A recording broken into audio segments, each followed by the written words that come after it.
Around a week ago, George and I went out with a Sony A7S III. And now we've just met up and we're just going to discuss some of the stuff that we thought about the camera and have a flick through our footage. So George, start us off. What was it about the Sony A7S III that stood out to you?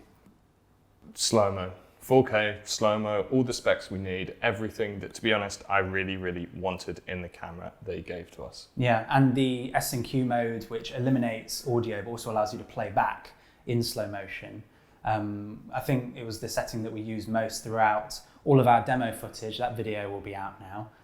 But yeah, we made great use of slow motion. Having the low light capabilities meant that whatever shutter angle, shutter speed, whichever you use, that you're at, with the 12 megapixel sensor, you can really boost that ISO so that you don't have any noise, but also your exposure is meeting the needs of the footage that you're filming.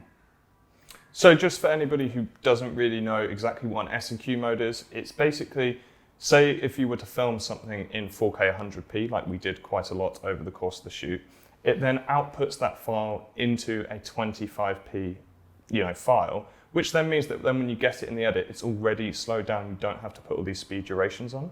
Yeah, it's the perfect mode for B-roll shooters because you can always speed it up if it's just a picture you're looking at. Exactly. Do you know what? When I actually first got the camera, I've not really used S&Q much on cameras before, and I wasn't really sure.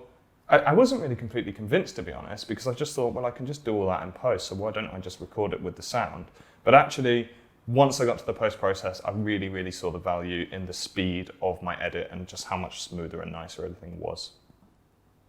The only drawback, and it's not really a drawback, but it's a limitation within the camera, is that if you, say, wanted to go higher than 100 frames per second, which you can shoot in 4K, then you have to drop your resolution down to full HD in order to get 200 frames per second. So while you're not getting a 4K image, so you are unable to crop and do stuff like that if that's what you want to do, you're getting 200 frames a second, so it's pretty damn hard to complain. The A7S III also shoots in 10-bit 422, which it's just awesome, to be honest. Sony are quite late to the game in 10-bit 422, I would say, you know what I mean? Yeah, it's been called for a number of years, I think, and in great anticipation, especially when Panasonic released their GH5, which on the market was just like, it was unheard of for such a small-bodied camera to have 10-bit 422. So for Sony to finally bring out a mirrorless camera like the A7S III to have 10-bit 422, I think finally it's caught up with the competition.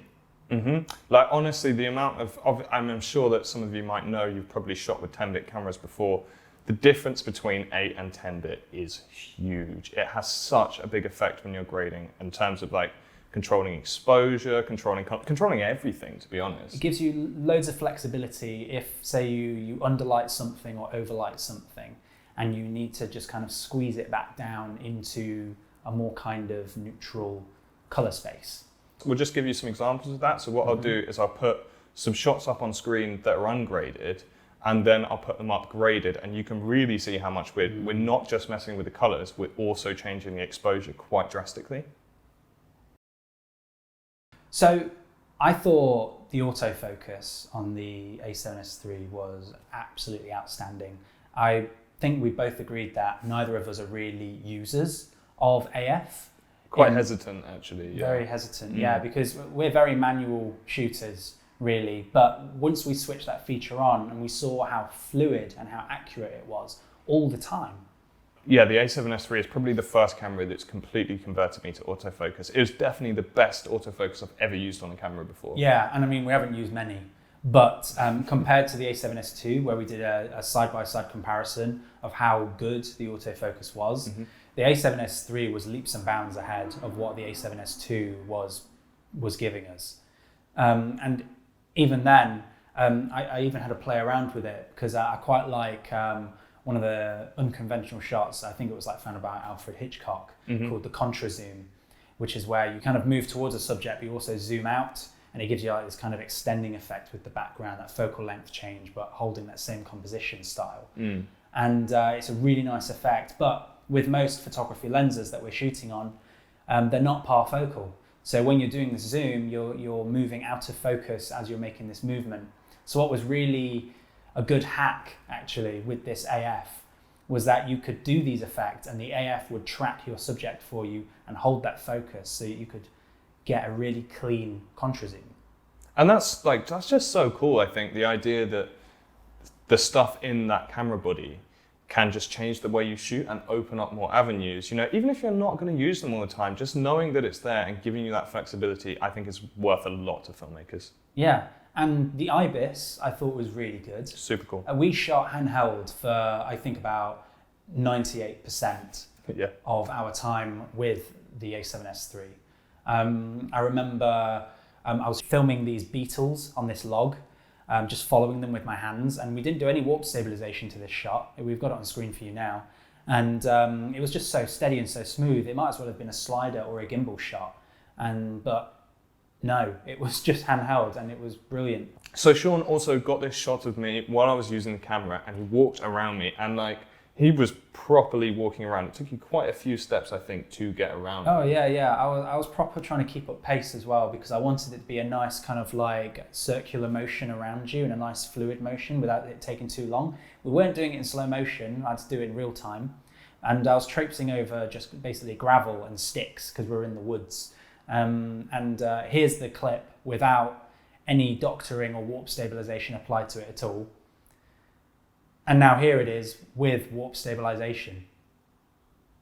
And I mean, blew my mind. It blew my mind. When Shawn sent it to me, right, I said to him, I wouldn't have believed that had been shot handheld with just a warp stabilizer. Yeah. I said that's the kind of shot, it looks like it could have only been done in a gimbal, I think. I think it is a good example of, because obviously it's not the IBIS that caused this to happen. Obviously the IBIS did a lot to assist in making it steady enough so that you could apply that warp stabilizer to get this effect. But just to know that handheld, you can get these kinds of shots where it looks so professional and so dramatic. And with the AF as well, just kind of tracking George's face in that shot too, it just adds so much more. It just puts creativity into your hands without you having to do as much. Mm-hmm. Just for speed as well, you can use that touch screen on the screen to set the focus. So you just tap the point you want and it will go into focus. This is awesome, especially I actually got the camera on a gimbal and I did some work, filming Shawn and stuff. And I literally just, I just one tap and I know that it's going to be nailed. I don't have to spend there ages holding the gimbal all weird, trying to make sure that my focus is perfect. It just worked. Yeah, and also it's one of those things where if you just want to hit your mark on a focus pull, say you're racking focus for a particular shot, that touch screen, it does the job for you. You know what you want, you know what creatively you want to get out of the camera, and just by using that touch screen focus racking control, you can get some really good shots. So we obviously took this baby out for some low light shooting because that's what the Sony Alpha series is really, really exceptional at. And we did a comparison between the A7S II and the A7S III. We did the same shot and we both just stood there side by side, turning up that ISO. And I would say that there was a significant difference in the amount of noise in the image. But the thing that really, really got me was that color science and just the way that once we started to push that ISO up to an amount which most people wouldn't really ever be using anyway, it just looked more natural. Even though the brightness was unnatural in the sense of it was far brighter on the screen than it was to our human eye, but the colors were still there. Whereas on the A7S II, it brought in this kind of weird hue, and I didn't really like it. Yeah, I think it's a major improvement on the color science. It just gives you an image it's truer to life, even if the ISO goes up and up and up and to a point where the human eye can't even see. Yeah, remarkable. Let's also talk about when we were there, and because this is something that I found when I brought my footage back into editing, was that the internal audio on the A7S III, it's probably not something that's gonna excite many of you, but I actually thought the audio quality was fantastic in terms of if you're somebody who's more of a vlogger or a documentary filmmaker and you're holding the camera yourself and you're speaking, the reception that you're getting on the internal microphone of the A7S III camera body, I thought was really good. We actually recorded some stuff, and I remember as we were just sort of talking to the camera so that we could use it in the edit. And there was a point where we said some kind of nice things, and we were like, oh, I wish we'd actually had been properly mic'd up for that bit. But obviously we just assumed it's camera audio, it's not going to be that great. But once we got into the edit and I played the audio, I was like, it's like totally, we'll play some for you now. And I was like, it's completely usable. I think this is above and beyond what most people might be going through. Yeah. But just to give you an idea, let's kick it up to maximum. Yes, because why not? So I'm at 496. It's so many numbers I can't even read it. 409,600 ISO. Something I would like to bring up actually about the Z battery that is in the A7S III. I remember back in the day when I was shooting with A7S II, I'd have to switch batteries every hour. Mm-hmm. But I think when we were filming, we only had 4 batteries on our person. And I think per day, we only ever went into the second battery.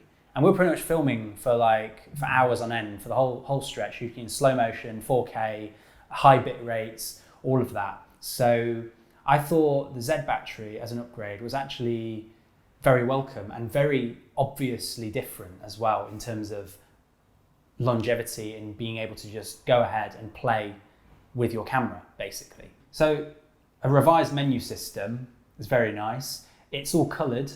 So, I mean, you know, if you identify things with color, then I have one of those kind of brains, to be honest. Yeah. So it's very good in that regard. It looks very pretty, but also things are more. You find your options more where you'd expect to find them now, which is very helpful.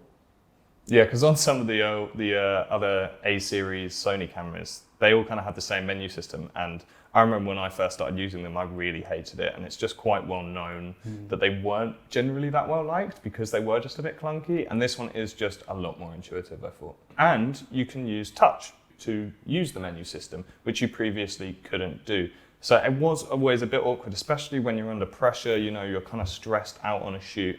And then you've got to fiddle with this weird little dial to make sure that all your menus are right, rather than just being able to tap the setting you want. It doesn't sound like a big deal, but when those moments and when push comes to shove, it can actually make quite a big difference, I think. As well as being able to use touchscreen to play with the menus or do whatever you want, the screen is also very angled, which is so cool. I don't know why it took Sony so long, to be honest, to put a very angled screen in, because if you're filming any kind of low or high shot, or especially if you do gimbal work, which a lot of Sony users do often do, having a very angled screen really can make all the difference.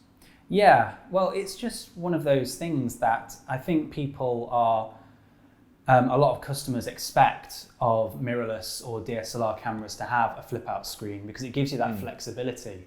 The Sony A7S II did have sort of a flip out screen, but it was very unique in the way that it was. And I guess some people didn't like it, but it's easy enough to get used to. But now the Sony A7S III is all on board with the more conventional vari-angle screens, so more power to it. It has dual SD card slots, and these SD card slots take the standard SD, but they also take CFexpress Type A. Now, if you don't know what this is, don't worry, you're not on your own. This is the first camera that actually takes CFexpress Type A. They're super small, they're like the size of an SD card. And they just provide a quicker rate, and I think they really come into play once you're using S&Q and you're shooting at those higher megabits. Yeah, it's all to do with your read and write speeds when you're recording to these cards. What cameras are now pushing out and what people are demanding from these smaller bodied cameras. You just need faster read and write speeds in order to actually capture that much power in your footage, basically. But it's worth also noting that unfortunately these cards don't come cheap, but I think that's why they've given you the option to put your standard SDs in, is so you can buy the camera and then slowly upgrade and get these over time. In other news on the body, it's also got a full-size HDMI. It also has a 3.5mm just standard audio jack. It doesn't have an XLR port, so you're either going to have to use microphones that do have that 3.5mm, or you can separately buy an adapter that fits onto the hot shoe at the top, which we use all the time. Yeah, and through the 3.5mm jack, you'll get maximum record bit rate of 16-bit audio.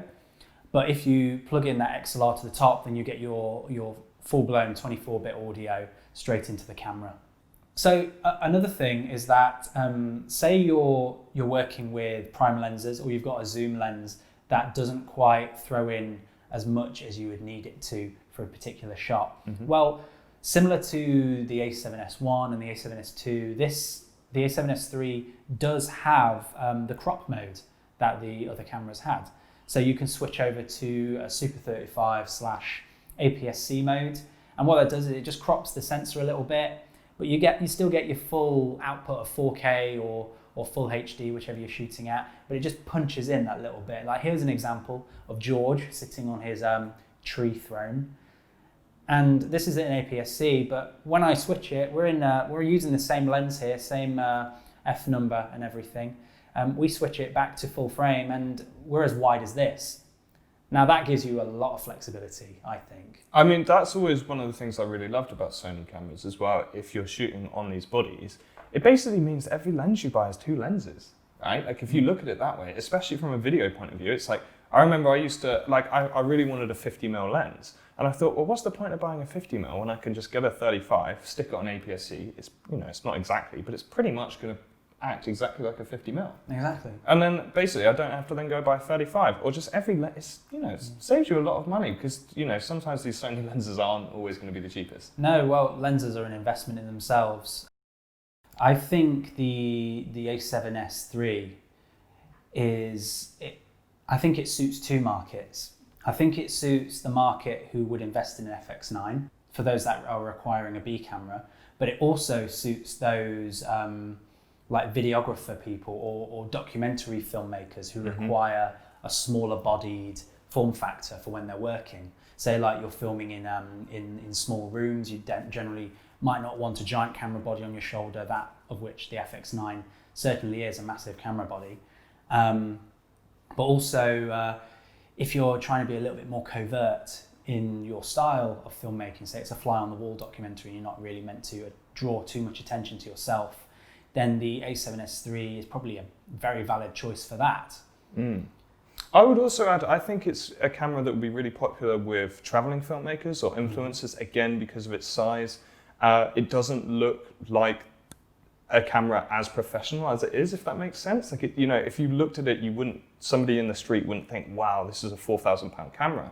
But it really is, and it really can have all of these specs, but a little bit inconspicuously. So if you travel a lot and you're a corporate videographer or something like that, then it can really, really fit for you.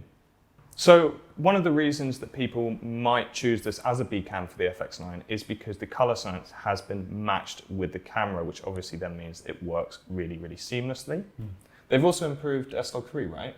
Yeah, so with your 10-bit 422, previously, when it was the A7S II and you had 8-bit 420, you basically didn't have enough color depth to make full use of S-Log3. There basically just wasn't enough information in the picture. You could still film in it, and I'm sure there are some geniuses out there who could work with that. But having the 10-bit 422 flexibility now makes it so much easier for the any man, any woman videographer to pick it up and use those features. Obviously, we test out a lot of cameras for work, so we're very privileged to do so. And I have to say, this is the first camera that I've truly tested for works where I'm like, I need this. Like, I just need this. Like, this is the one. The freedom you get when you're using it. With all of these different settings and the AF and the low light, you can go anywhere with this thing. Say you've got the right lenses for it, but if you've got all that kit, then you can do almost anything.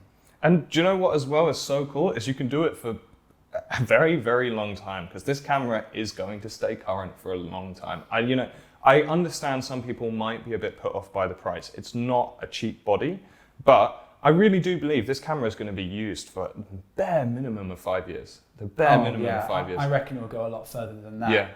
I mean, the A7S II has been relevant since 2015 up to now, and now we're getting an upgrade. So yeah, 5-10 years. The only thing where I think they could upgrade from here is if all of a sudden all of the mirrorless cameras start going up to 12-bit and 8K. Yes. Now, something to mention in the A7S III is that it doesn't have Cine 4K. It only has like 4K at UHD. So for those people who need the cinema aspect ratio, I'm afraid this camera doesn't have that either. So I hope that that's, a suitable amount of information for you on the A7S III. We literally both fell in love with the camera. It's so cool. Yeah, I really want one. I really want Shawn to get one so that I don't have to buy one and I can use his. And I want George to get one so I can borrow his and then have two. But yeah, it was a remarkable camera, really fun to work with, which I think is important. Like, if you find your equipment fun, then it's a more worthwhile investment, something you can work in the workplace, but also use out and about for your own personal projects as well. Remember to hit subscribe and turn on those notifications to stay up to date with all the content that we've got coming out. And if you've got any questions about the Sony A7S III that we didn't answer for you in this video today, leave them down in the comment section below. We'll be sure to get back to you as soon as we can. Yeah, I mean, we're more than happy to talk about this camera all day, but we will do that if we don't cut right here. So we're just going to end it, and I'll say thank you for watching. Thank you for watching. Goodbye.